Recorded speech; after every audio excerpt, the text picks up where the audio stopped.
Critically panned, enjoyed by the majority of audiences. What's the sex verdict on Suicide Squad?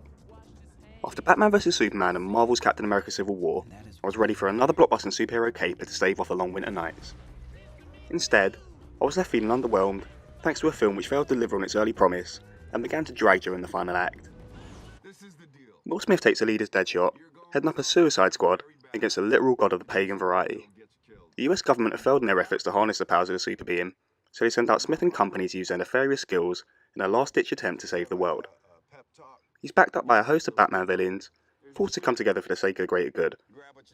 Despite the comic book setting, most rely on innate abilities, such as Boomerang, who throws a boomerang, Harley and her baseball bat, and of course Deadshot himself.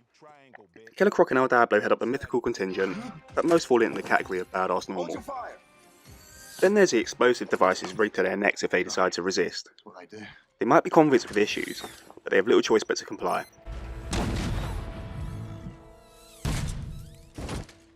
Just our Slipknot. You'd be forgiven for thinking that the combination of characters would lead to interesting combat scenes as they get to know one another during the course of the film. Unfortunately, it's actually mostly generic action sequences against generic sludge enemies, with a disappointing finale and questionable CGI at times. That doesn't mean it's a bad looking film, but it's not going to win many awards for the story itself.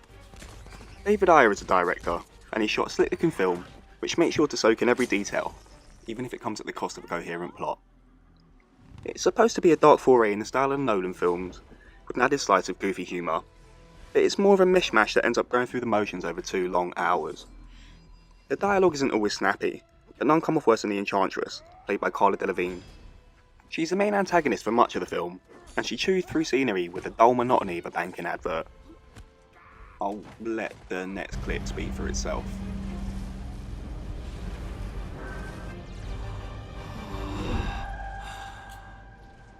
With my heart returned, I can finish my weapon. Now tell me how to destroy your armies. Do your worst, bitch.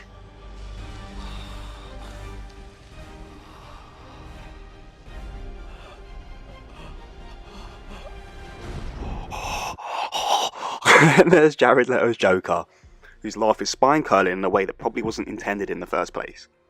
His scenes feel like filler in the grand scheme of things, and they mostly serve to detract from the main plot.